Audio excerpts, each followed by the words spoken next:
Ship happens. Episode, where are we on? Oh my God. 34, I think. Yeah, 34. All right, we're back to it. Let's get into it right about now.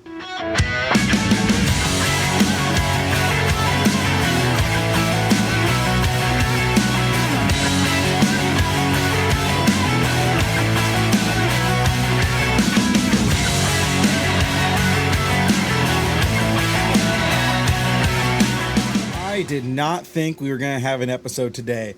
Because of my interview last week with Noah, I've been a little bit behind. Usually I stockpile episodes, so right now you're hearing this on Thursday, May 13th. Currently, it is Wednesday. Oh, Jesus, May 11th. It's all horrible. I'll tell you why I'm so scrambled right now in a moment, right? So because of that interview, we got a little bit behind. I was hoping to kind of get ahead again, but that didn't happen.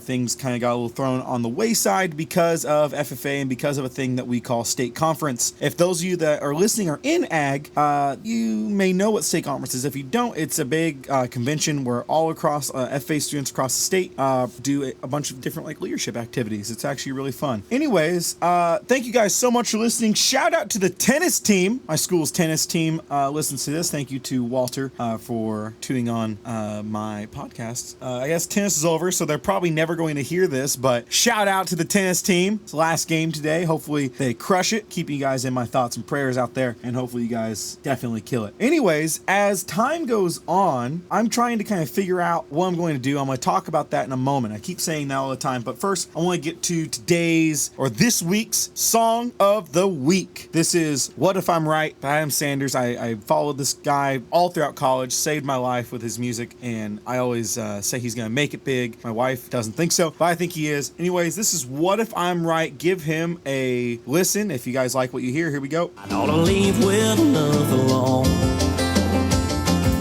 and I might shouldn't say what this drink's about to make me say. Oh, but I can't wait another day. So here goes nothing, babe. What if tonight is the night that your lips hit mine and my kiss starts a part of your world? What if the stars line up and we end up falling in love for forever, girl?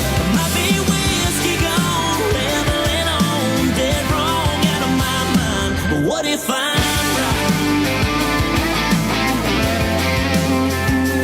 What if we slipped on out somehow, right about right now, and drove off somewhere into the night? What if we both lean into this feeling? If you can't believe it, I can already see it. Yeah, what if tonight is the night that your lips hit mine and my kiss starts a part of your world? What if the stars line up and we end up falling in love for forever, girl? Might be whiskey gone, rambling on, dead wrong out of my mind. What if I'm right? Whoa. Yeah, what if I'm right? Ooh, yeah. Girl, we could both keep on hiding, but just stop fighting. 'Cause what if tonight is the night that your lips hit mine and my kiss that's a part of your world? What if the stars line up and we end up falling in love for forever, girl? Might be whiskey gone, rambling on, dead wrong out of my mind. What if I'm right? Ooh, yeah. Yeah, baby, what if I'm right? Yeah. Oh, girl, what if I'm right? Yeah, what if I'm right?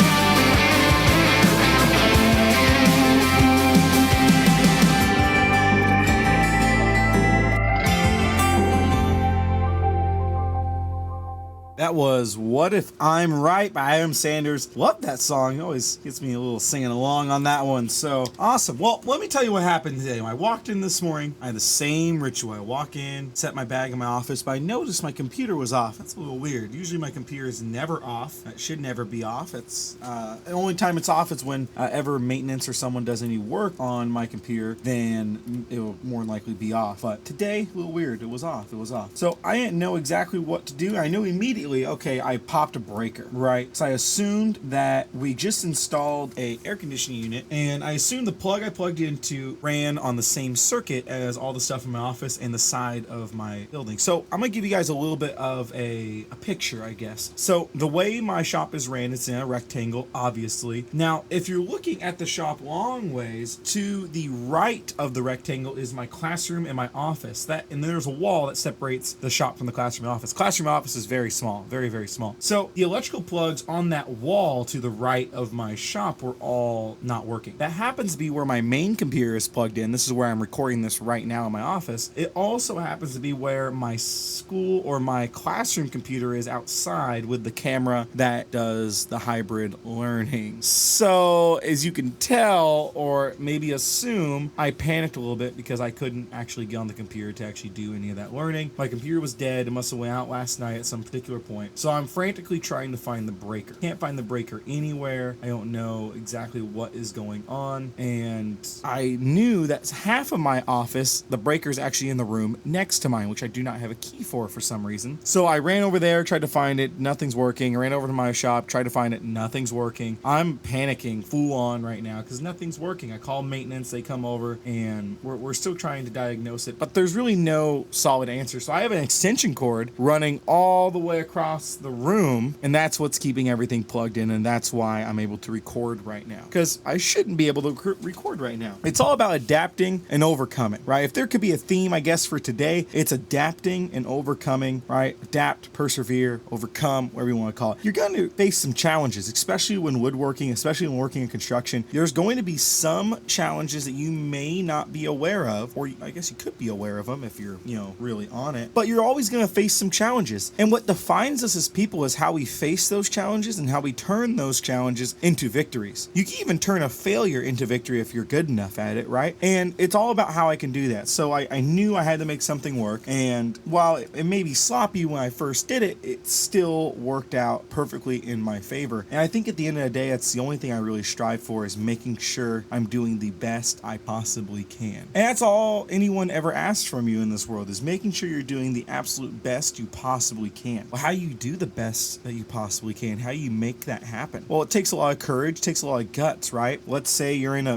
you have some problems. Let's say you're trying to build something and it's not turning out well. What do? Do you get frustrated and break everything and throw it? I mean, I used to do that. Won't lie to you guys. I used to definitely get frustrated and throw and break things, but all it did was add more problems to the current challenge I was facing. It's easy to add problems to your challenges. Very, very easy to add problems. So what do I do instead? Well, now I learned I need to take a step back. I need to take a breather. It's okay to walk away from something. It's okay to walk away from a challenge. As long as you come back and fix or finish the challenge, then it's okay. Now, I don't want everyone to succeed, right? Challenges aren't meant to be successful. They're meant to teach you something. And you can learn arguably more in failure than you can in success. So what do I want you to do if you're faced with challenge and you can't figure out and you get frustrated? Well, don't make your challenge a failure. Don't go through and make it something that you can fail. Go through and try your best. Think about the situation. Think about how you can make that situation better. Think about how you can improve upon that situation. And I think that's the most important thing I can remotely, or not even remotely, but it's the most important thing I can say right now. So coming into class, what was I going to do? Well,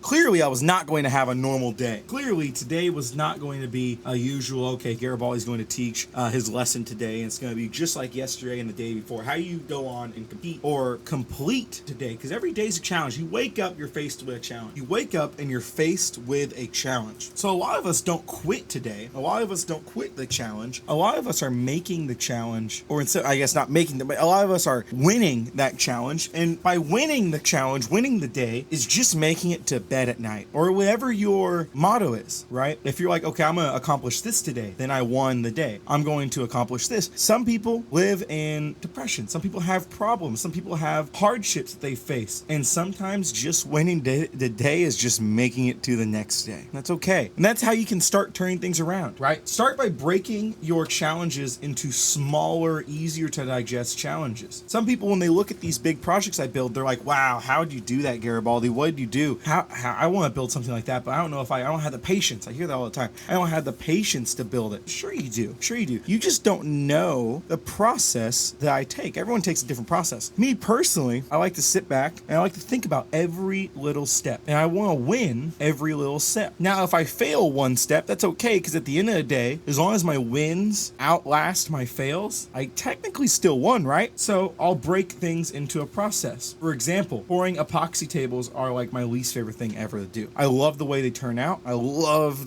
how cool they look, but it still sucks. I hate it. And people love them, but I do not like them. It's just personal, right? It's really hard. It's really stressful. And it's a stress I don't like. Do I stop pouring them? No. People want them. People like to see them. And that's why I want to give people what they want at the end of the day. So what do? How do I become better? How do I succeed more? Well, it's actually, that part's really easy. What I do is I break the groups into little small challenges. First challenge is getting the shape I want off the table. For example, I'm building this Delta table, which I do not like. If you follow me on Instagram, it's at WUHS_woodshop, or if you follow me on Twitter, I'll be able to tweet some out at _ChipHappens. You'll be able to see this table I'm working on. I call it the Delta table. It's supposed to look like a river delta, so it's like one river that branches out and gets a little bit bigger, like it's going out to the ocean or something. And I'm building a Delta waterfall table. I think it looks a lot like a hand or fingers. I think it looks really weird, and I do not like it. I don't like it at all. I can't think of anything I do like about it. It looks gross. But I mean, I'm sure it would probably turn out okay. Anyways, but my challenge is, okay, I'm gonna get a shape that I'm decently happy with. At the time I was happy, but after I poured it wasn't. But I still won the challenge. I may not be happy with the result, but I still succeeded in doing the challenge. Anyways, so I made the shape. Then I had to make the boards flat. So that was a challenge. I fixed that challenge, used the planer, used different tools at my disposal, and I succeeded that challenge. Next, I needed to make a form so I can pour the epoxy. Last time I poured epoxy, my form wasn't super good, and I learned a lot. I learned maybe I should, after hot gluing and sealing the cracks, I should maybe tape it as well, just as a backup or a safety net. So I used waterproof duct tape and taped around the outside of the melamine board, and I figured that would at least help a little bit, right? So that was good. I won that challenge. I placed my boards in. Now I needed to figure out how to secure my boards down. Now, when you pour a regular epoxy river table, you can actually hold it down just by clamping it. But in the table I was pouring currently, I was not able to do that, which is a hair of a problem, because I needed to make sure everything is clamped down. Epoxy, or wood, I should say, floats in epoxy. So I ran into a little bit of an issue there. That was a challenge. And what was I going to do? I decided to drill holes and fill the holes, or not drill holes, but screw in the boards or the little fingertips to the melamine board. This was not a good idea, because now it left holes in there, but that's another challenge I'm still working on, right? Then the biggest challenge of them all is pouring the epoxy, mixing it up, making sure it's a good mix, making sure it's a good color, and making the pour. Those are the challenges I've faced, and I still have more challenges to go. I need to make sure everything's sanded, everything's ready, then I need to pour a top coat on it, and there's a whole bunch more problems that I need to tackle and accomplish. But, till then, I'm taking it one challenge at a time, and that's all you have to do. I'm not asking you guys to win everything, right? And I'll be honest with you, I failed at pouring this epoxy, and that added another new challenge. Failing doesn't mean you completely lost. It just means you may have another challenge you have to accomplish or go after, right? Which is totally fine. But what failing does mean is that it allows you to learn a little bit about your situation. And I think at the end of the day, that's all you can really do, is just learn about your situation. So today, when I run into a little bit of a problem, when I run into a power outage, but in this case, it's a little bit different than a power outage because it's a little bit more unexplained. When I run into a power outage, what do I do? How do I go through and how do I accomplish my challenges? Well, I have to take every little step as they come, every bite as it comes into my mouth is what I always say. Maybe that's not the best analogy, but I have to take every grain of salt and I have to take every bit of understanding to really think about what I need to do to be successful. And this morning it was, okay, let's find the breaker that could be popped. Okay, there is no breaker that's popped. That's not good. Let's get someone in here and see if they can fix it. Okay, they can't fix it till tomorrow. Now what do I need to do? Now I have another challenge. I didn't win either of those challenges, so I have a bigger challenge I have to do. Okay, well let's run extension cords. Let's power some things. Let's get things at least running good enough where I can at least teach. So at the end of the day, that's all my job is. Just teacher, right? At the end of the day, you always have one job. You may have a bunch of other things stacked to it, but you always have one job. Ooh, the best part is after I'm struggling with my power, someone comes in and expects me to make them a project as I'm trying to flip through breakers and figure out my power. And it's so infuriating.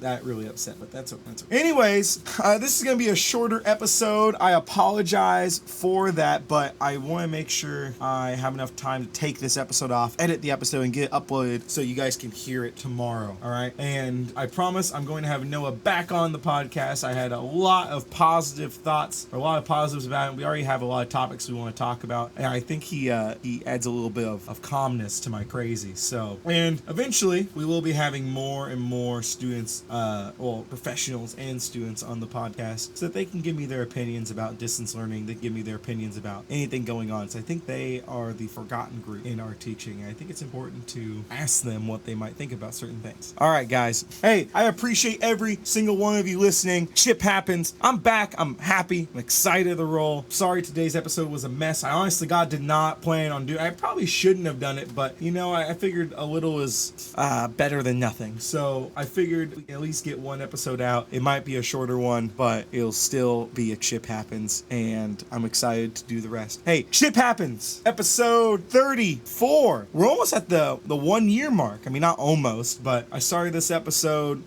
in I think September or October. Not episode, but the show. So we'll have to do something really big for the 1 year anniversary for it. All right, guys, I appreciate every single one of you listening. I will catch you guys in the next episode. Peace.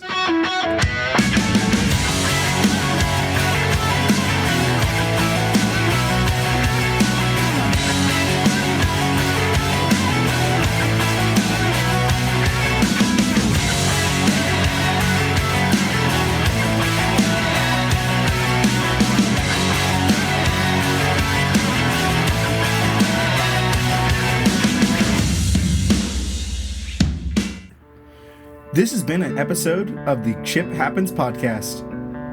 Thank you all for listening, and I will catch you next week with another exciting episode.